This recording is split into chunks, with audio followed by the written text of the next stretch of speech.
Dans cette vidéo, on a déjà appris le futur proche. Je vais manger.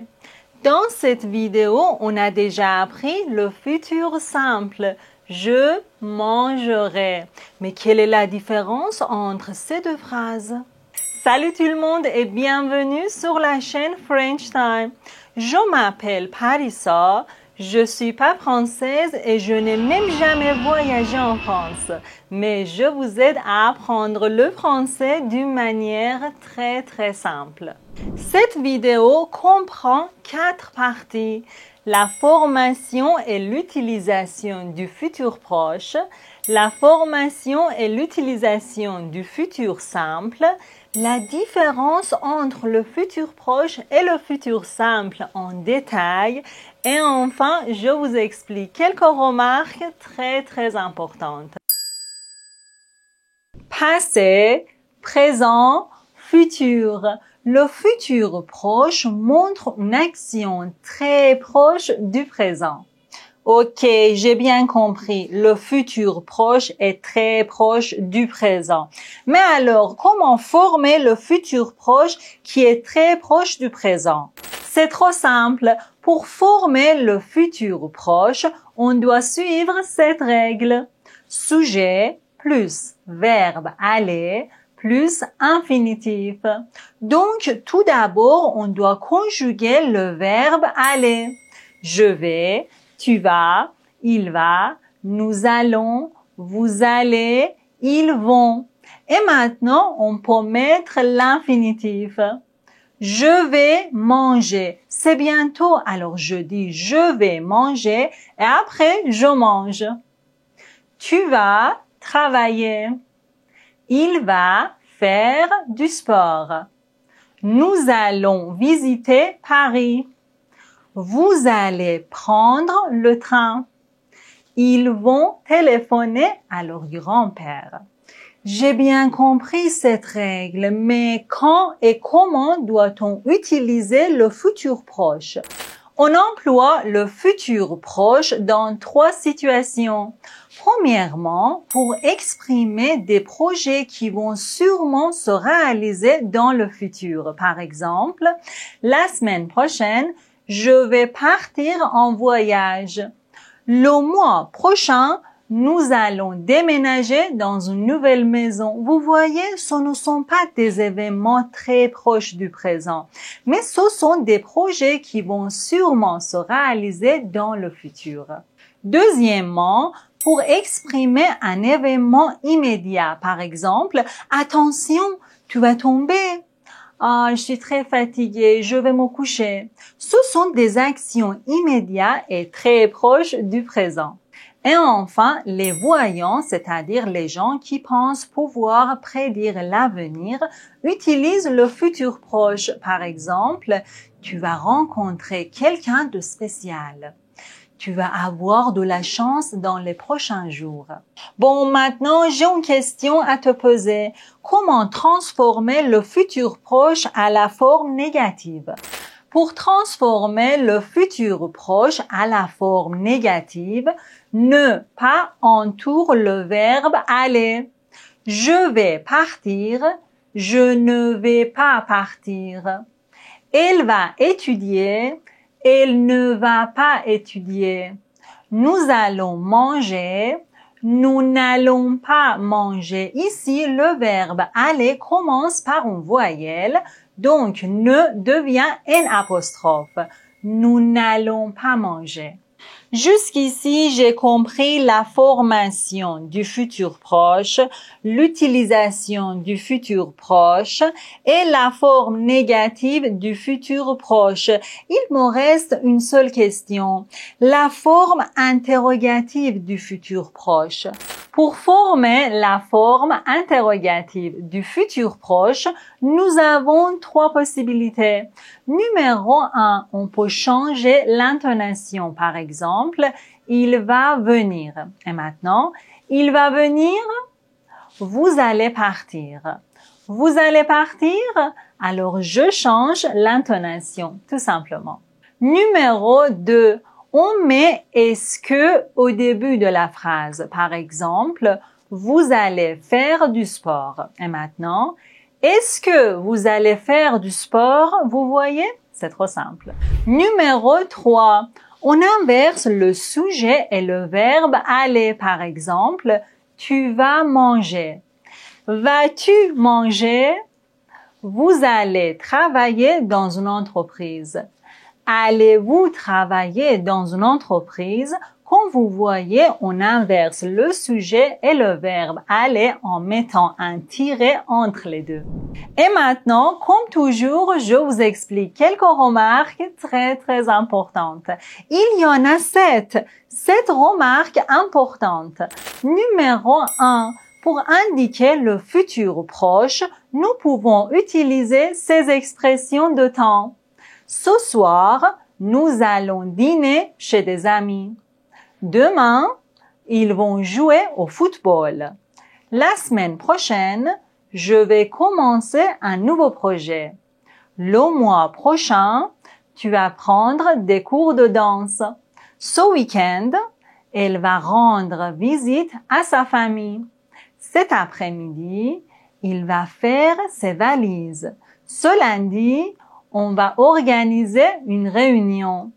Lundi prochain, ils vont aller au cinéma. Numéro 2. Dans le futur proche, si l'infinitif est un verbe pronominal qui a 2 parties comme se réveiller, se coucher, s'asseoir, se brosser, se laver, on doit conjuguer la première partie et on garde la deuxième partie à l'infinitif. Par exemple, je vais se réveiller. Non, on doit dire je vais me réveiller. Tu vas se coucher. Non, tu vas te coucher.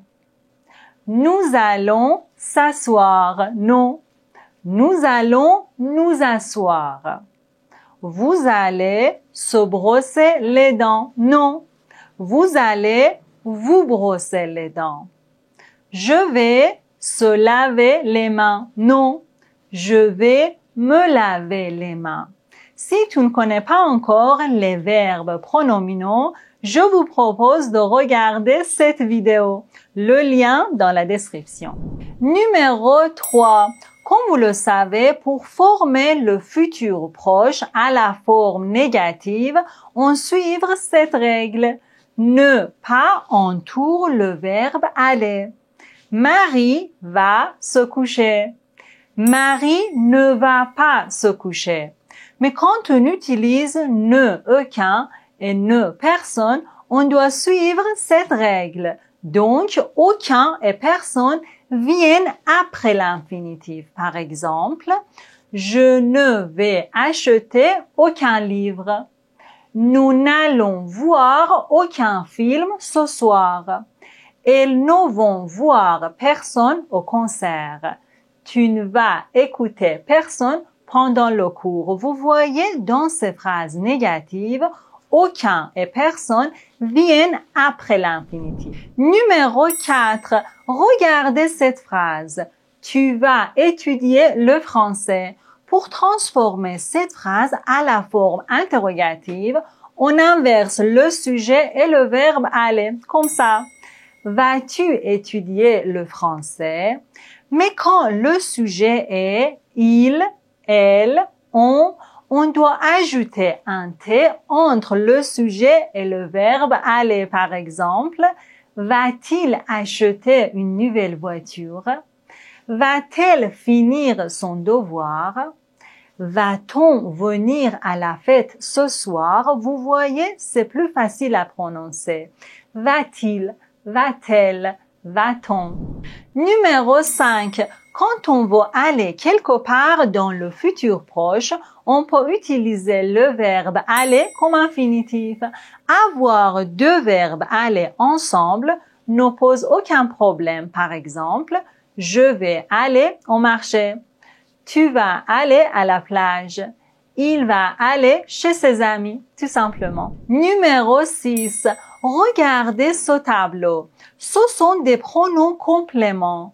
En, y, me, te, le, la, les, nous, vous, lui, leur. Si on doit ajouter ces pronoms dans une phrase au futur proche, on doit les mettre entre le verbe aller et l'infinitif. Par exemple, je vais y aller demain. Nous allons en parler plus tard. Il va te téléphoner ce soir. Elle va lui donner un cadeau. On arrive à la dernière remarque. Pour montrer une action dans le futur très proche, on peut utiliser cette expression. Être sur le point de plus infinitif.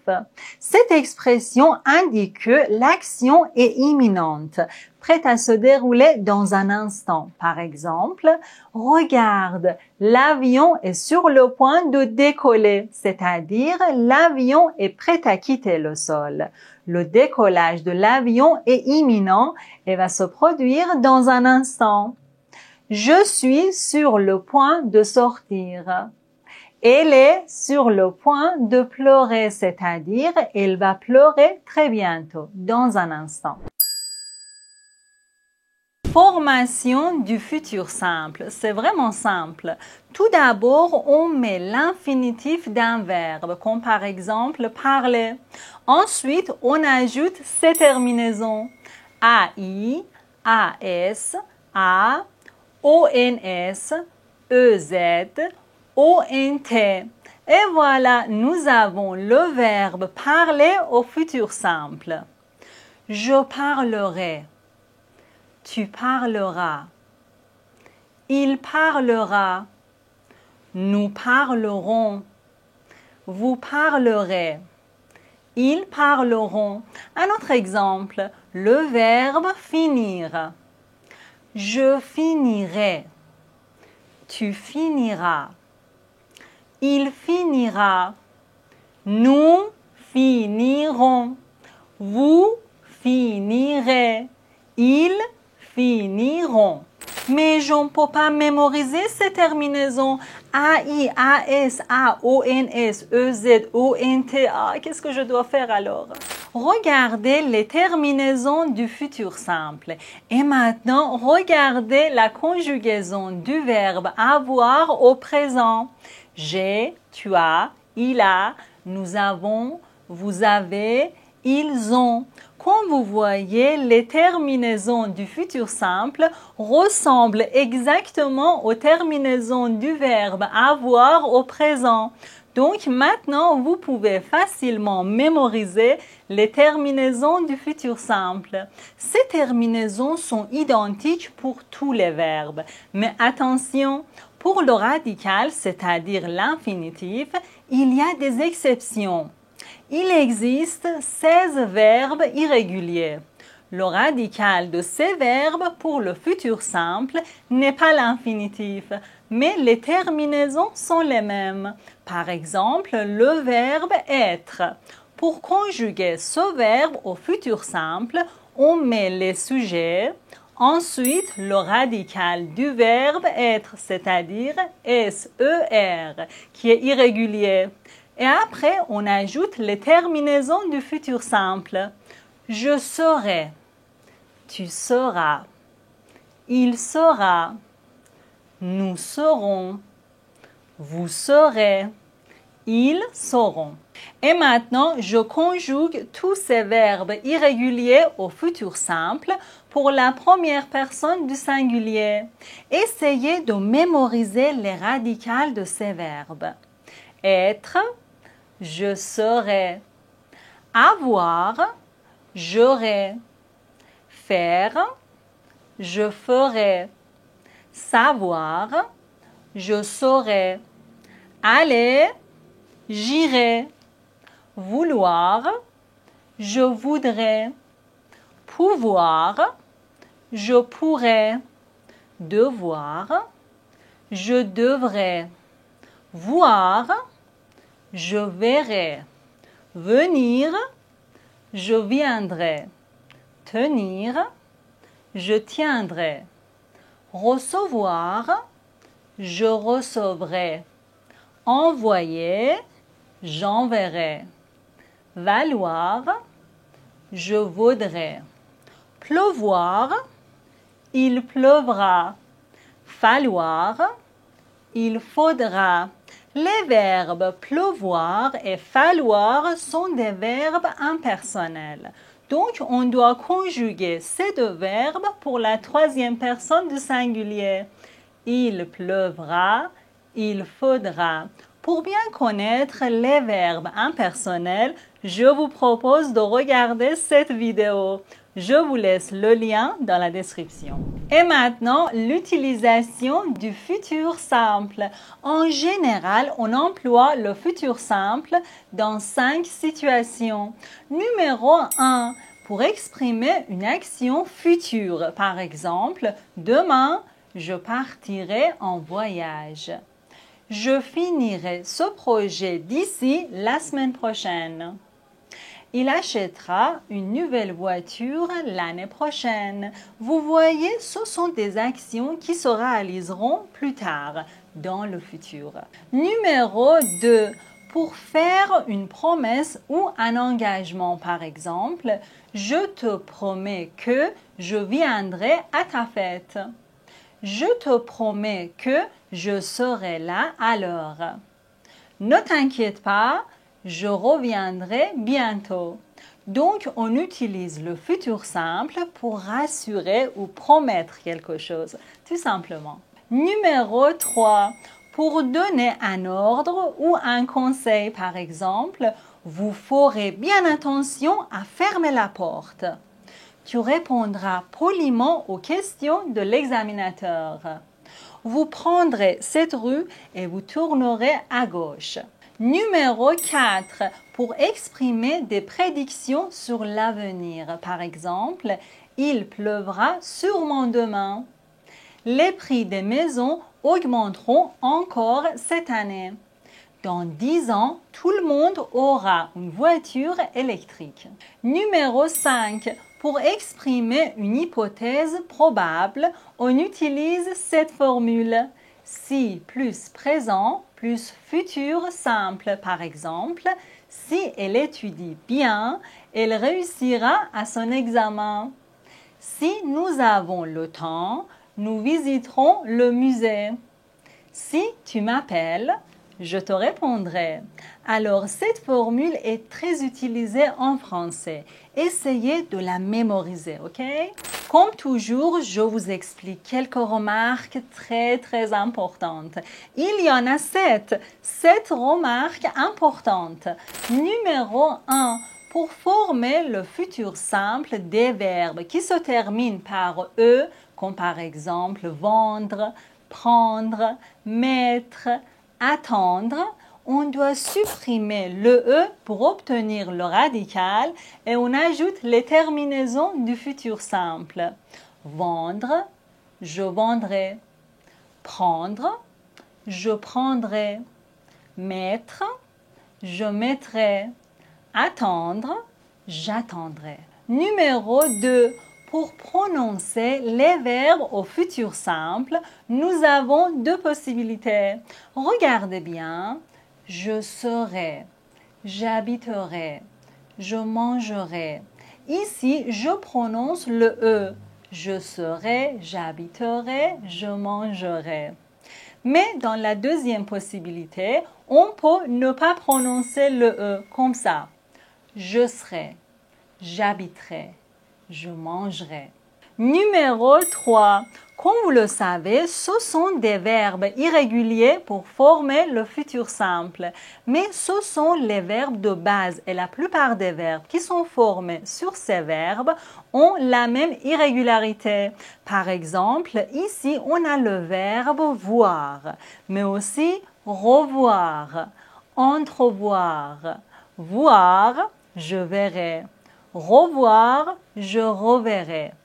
Entrevoir, j'entreverrai. Ou par exemple, pour le verbe venir, on a aussi revenir, parvenir. Venir, je viendrai. Revenir, je reviendrai. Parvenir, je parviendrai. Numéro 4. Regardez ces 2 verbes. Mourir, courir. Et maintenant, la conjugaison de ces 2 verbes au futur simple. Comme vous voyez, pour conjuguer ces verbes au futur simple, on doit ajouter un R dans le radical. Je mourrai, je courrai. Tu mourras, tu courras. Il y a 2 R. Numéro 5.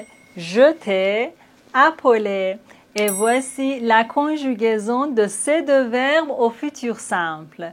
Je jetterai, tu jetteras, il jettera, nous jetterons, vous jetterez, ils jetteront. J'appellerai, tu appelleras, il appellera, nous appellerons, vous appellerez, ils appelleront. Comme vous voyez, ces verbes doublent la consonne avant la terminaison. Ça change aussi leur prononciation. Jeter, je jetterai. Appeler, j'appellerai. Numéro 6. Peser, lever, acheter. Pour conjuguer ces 3 verbes au futur simple, on doit ajouter l'accent grave sur le premier E, qui change aussi leur prononciation. Peser, je pèserai. Lever, je lèverai. Acheter, j'achèterai. N'oubliez pas d'ajouter l'accent grave, ok? On arrive à la dernière remarque. Regardez ces 4 verbes. Nettoyer, essayer, payer, balayer. Et maintenant, la conjugaison du verbe nettoyer au futur simple. Comme vous voyez, pour conjuguer le verbe nettoyer au futur simple, le Y se transforme en I. Je nettoierai. Pour le verbe essayer, on a 2 possibilités, avec Y et avec I. Pour le verbe payer, on a 2 possibilités, avec Y et avec I. Et enfin, pour le verbe balayer, on a 2 possibilités, avec Y et avec I. Et voilà, maintenant passons à la différence entre le futur proche et le futur simple. Pour comprendre plus facilement, je vous ai préparé un tableau. En général, il y a 5 différences entre ces 2 temps du futur. Numéro 1. Le futur proche est plus utilisé à l'oral dans la conversation, tandis que le futur simple est plus courant à l'écrit. Par exemple, dans la conversation quotidienne, on peut dire « Je vais rencontrer mes amis ce soir ». Mais dans un article ou dans une histoire, on utilise souvent le futur simple. « Je rencontrerai mes amis ce soir ». Numéro 2. On emploie le futur proche dans des situations amicales et informelles, tandis que le futur simple est utilisé dans des situations plus formelles. Par exemple, je vais te téléphoner ce soir. Ici, on utilise le futur proche pour parler à un ami dans une conversation informelle. Et maintenant, je vous enverrai le rapport demain. C'est le futur simple dans un cadre professionnel et plus formel. Numéro 3. Le futur proche est utilisé pour des plans ou des actions décidées et certaines. En revanche, le futur simple est utilisé pour des actions qui ne sont pas encore certaines. Par exemple, quelqu'un dit « Je vais partir en vacances ». Alors, on comprend que le voyage est certain et déjà planifié. Mais quand il dit « Je partirai en vacances », on comprend que ce voyage n'est pas encore certain. C'est comme une idée dans la tête. Numéro 4. Pour des actions très proches du présent, on emploie le futur proche. Par exemple, « Attention, tu vas tomber ». Je vais manger dans ce restaurant. En regardant ces 2 phrases au futur proche, on se rend compte que ce sont des actions très proches, peut-être dans un instant. Mais pour des actions plus éloignées, on utilise le futur simple. Par exemple, je mangerai dans ce restaurant. Mais quand? On ne sait pas. peut-être un jour dans le futur. On arrive à la cinquième et à la dernière différence. Pour exprimer une hypothèse probable, on utilise cette formule si plus présent plus futur. Mais quel futur? Le futur proche ou le futur simple? Le futur simple. Si plus présent plus futur simple. Par exemple, si tu étudies, tu réussiras l'examen. Si vous prenez le train, vous arriverez plus vite. Si elle parle bien anglais, elle trouvera un bon travail. Et maintenant, comme toujours, quelques remarques très importantes. Il y en a 3.